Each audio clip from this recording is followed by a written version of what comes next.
मोदी जी के वोट दिन আপনার সিঁদুর সুরক্ষিত থাকবে, আওয়াজ থাকবে। बीजेपी के वोट दिन আপনার সিঁদুর সুরক্ষিত থাকবে। आसनसोल दक्षिण से भाजपा विधायक अग्निमित्रा पॉल ने न्यू 11 गांव में चुनाव प्रचार के दौरान ममता सरकार पर तीखा हमला बोलते हुए महिलाओं से अपील की कि यदि वे अपना सिंदूर और सुरक्षा बचाना चाहती हैं तो मोदी जी को वोट दें। टीएमसी द्वारा विधायक फंड को लेकर लगाए गए आरोपों पर पलटवार करते हुए उन्होंने स्पष्ट किया कि फंड के एक एक रुपए का हिसाब डीएम और एसडीओ कार्यालय को दिया जाता है और विरोधियों द्वारा उनके खिलाफ दिल्ली तक झूठी खबरें फैलाई जा रही हैं क्योंकि ममता सरकार हार के डर से बौखला गई है।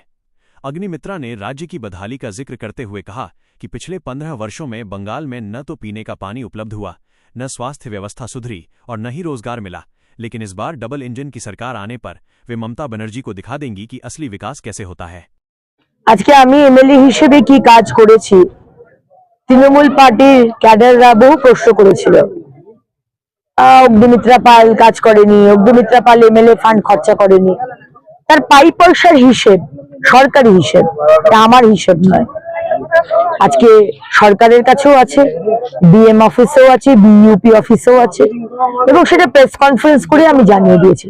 সুতরাং কারোর যদি প্রশ্ন থাকে তারা বিইউপি অফিসে যোগাযোগ করুন, ডিএম অফিসে যোগাযোগ করুন। এতদিন বলছিলেন কাজ করেনি, এখন কাজ করার খতিয়ান যখন দিয়ে দিলাম, শুধু সরকারি কাজ নয়, আজকে নিজের ইনিশিয়েটিভও প্রচুর কাজ করেছি। এই টাকা পয়সার কাজ ছাড়াও মানুষের পাশে প্রতি মুহূর্তে দাঁড়িয়েছি, আন্দোলন করেছি, প্রতিবাদ করেছি অন্যায়ের। তাই তৃণমূল পার্টি তাদের বলার কিছু নেই, ইস্যু পাচ্ছে না।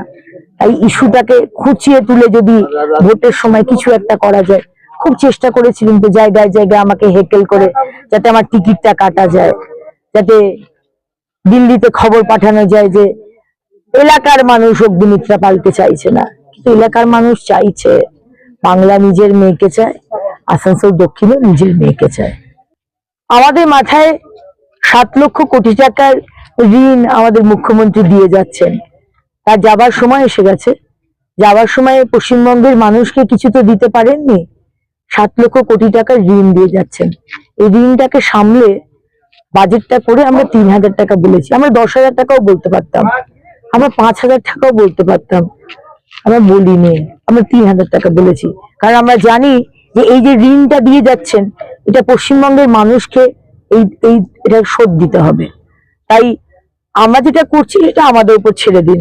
আপনাদের তো মানুষ সুযোগ দিয়েছিল 15টা বছর, তখন শুধু তোলাবাজি সিন্ডিকেট কাটমানি খেয়ে মানুষকে অত্যাচার করলেন, ভাবলেন আপনারা রাজা, আমরা সবাই ভৃত্য। এখন আপনাদের সময় out, you are out, BJP is in. সুতরাং আমরা এবার 5 বছর কিভাবে কাজ করি, যদি শিখতে চান তাহলে শিখতে পারেন। हमारे चैनल को लाइक शेयर सब्सक्राइब करना ना भूलें और बेल आइकन को दबाना ना भूलें और देखते रहें पूर्वी खबर।